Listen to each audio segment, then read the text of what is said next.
on se dit qu'on va à l'Eldorado. Ouais. Donc, on nous a dit tellement de choses, on a regardé la télé, on a vu des choses sur YouTube, les réseaux sociaux, Oui. et on nous a dit, quand tu arrives ici, tout va super bien se passer.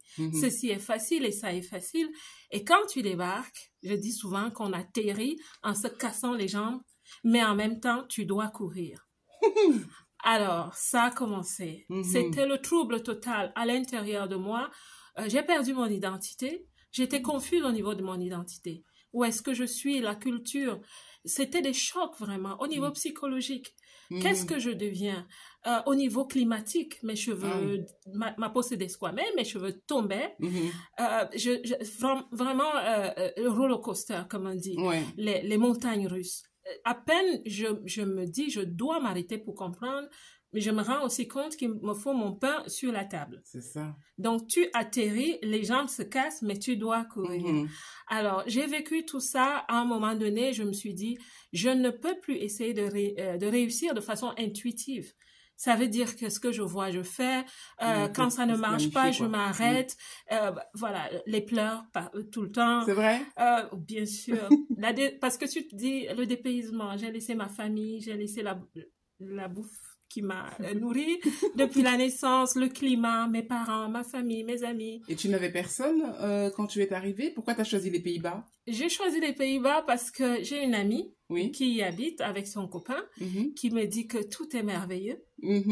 Et quand j'arrive, et c'est justement l'une des choses que j'aime beaucoup aborder. Quand j'arrive, pourquoi est-ce que les gens nous donnent ce genre de feedback alors que parfois c'est pas la réalité? Alors que c'est pas la réalité, c'est ça. Je me retrouve là et j'ai une amie qui elle-même n'a pas ses papiers et qui vit, elle me dit, quand tu arrives, je vis dans une grande maison de 4 chambres. En fait, de maison de 4 chambres, c'était une maison de 4 chambres. Mes colocs. Chaque chambre était occupée et elle occupait une chambre avec son copain. D'accord. C'est une longue histoire. Il n'y avait pas de place pour moi. Ça, c'est une histoire pour une autre fois. Déjà, premier choc. Énormément de chocs. J'arrive quand il fait froid, c'est un autre choc. Le choc administratif et légal. Je parle des papiers. Par où est-ce qu'on commence? Le travail, je ne le trouve pas vraiment parce qu'on m'a dit, dès que tu arrives, tu auras le travail. Mais je ne me rends pas compte qu'il y a des systèmes où tu peux, je ne sais pas si je peux le dire à la radio, mais de toute façon, te marier pour... Voilà, et puis toutes sortes de trucs et de tricheries. Et là, je m'arrête, je dis, ce chemin ne représente pas mes valeurs, ne représente pas mes croyances, ne représente pas mon éducation. Et je n'ai pas envie de falsifier mon destin. Parce que l'idée de destin était très forte en moi. Et je voulais devenir qui je sentais à l'intérieur de moi. Même si ce n'était pas spécifique et que ma vision n'était pas très claire, je savais ce que je voulais. Et c'est là où je m'arrête pour répondre à ta question. Comment est-ce que ça m'est venu? C'est là où je m'arrête et je me dis, il y a sûrement une solution. Et heureusement, avec les réseaux sociaux, je ne peux pas encore prendre un coach parce que j'ai pas d'argent, mais je peux aller sur YouTube, écouter. Gens, et il y a des motivateurs et voilà. Même si c'est pas très spécifique, ça reste quand même de la motivation qui vient transformer mon mindset au niveau de la résilience, la détermination, le courage, de ne pas jeter l'éponge et ne pas baisser les bras. Et puis, le parcours a été très long. À un moment donné, quand j'ai commencé à trouver mes réponses, je me suis dit, j'ai l'âme de quelqu'un qui aime partager. J'ai trouvé un boulot, pour dire la vérité, j'ai eu quand même un parcours, si je peux dire au moins professionnel, qui a abouti à quelque chose de bien. J'arrive, je suis dans une entreprise, je suis manager en entreprise, je me dis, c'est bien beau, ça c'est pour moi.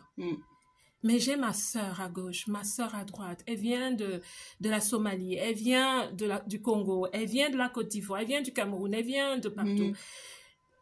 Qui a des problèmes, qui n'a pas encore trouvé ses solutions. Et c'est là où je deviens coach de vie certifié, pour commencer. Mais pendant que je travaille, je fais ma formation parallèlement. Je deviens coach certifié, mais je ne commence pas immédiatement. Et parlant de pandémie, c'est pendant la pandémie que je me dis, moi, j'ai quand même ces solutions. Comment font certaines personnes? Et ça, la pandémie a vraiment déstructuré beaucoup de personnes. Oui, je pense aussi. Et donc après, j'avais déjà une chaîne YouTube qui ne s'appelait pas La Belle Diaspora. Je la transforme donc.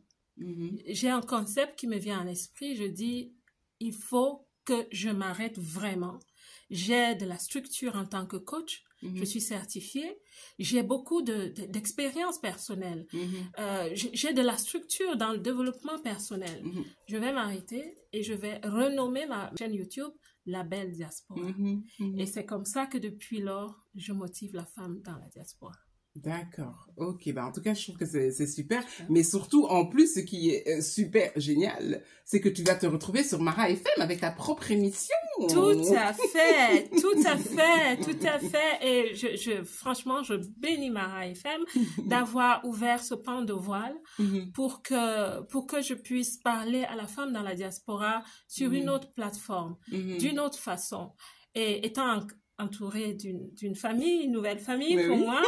Et c'est vraiment the place to be pour la belle diaspora. Oui, ok. Mais en tout cas, nous, on sait pas, peut-être, qui sait, ça peut être marrant. Mais en tout cas, voilà.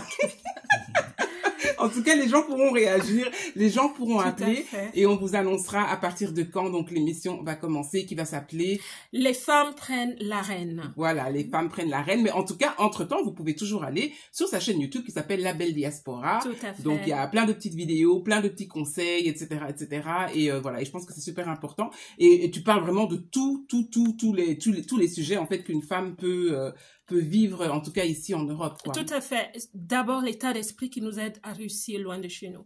Parce qu'on ne réussit pas dans la diaspora comme on réussissait chez nous. C'est d'autres clés, c'est d'autres astuces, c'est d'autres modèles de développement personnel. Je parle aussi énormément de la santé mentale. Parce que on ne se rend pas compte, franchement, c'est peut-être pas dans notre culture à la base, mais quand on arrive ici, énormément de souffrances que nous connaissons, il y a des femmes qui essayent de postuler vers le haut, mais elles ont peur, la culture est un blocage. Parfois, il faut travailler sur nous, en fait. Donc, on va parler aussi de la santé mentale. On va parler de la réussite, bien sûr, au niveau professionnel. On va parler aussi de la féminité. On va parler du lifestyle. Et voilà, voilà, Liliane. Voilà. Voilà. Et on parlera aussi de l'intelligence financière. Ah voilà, oui, c'est hyper important. Tous ces piliers qui nous aident vraiment à devenir la meilleure version de nous et à réussir, parce que je dis, franchement, ça, c'est pas la blague. Pour moi, c'est un message, franchement, que j'ai envie de me placer sur une montagne et dire aux femmes que, mes belles, vous êtes capables, vous êtes des reines. C'est pour ça que j'ai dit, les femmes prennent la reine parce qu'elles sont des reines. Et il faut renaître de ces cendres pour devenir cette reine, pour que nous soyons capables d'écrire nos noms dans le pays qui nous accueille, quel que soit l'endroit où tu te trouves dans la diaspora. Nous devons, peut-être tu as une autre question, mais je vais dire ceci aussi. Quand je regarde les statistiques, toutes les femmes qui viennent de notre continent, dans presque toutes les statistiques des piliers de vie, nous sommes en bas. Voilà. Nous sommes en bas. Et nous devons absolument remonter. Mais tu sais que, Angèle, on pourrait t'écouter pendant des heures. C'est pour ça d'ailleurs que, voilà, on attend ton émission avec impatience. Les femmes prennent la reine.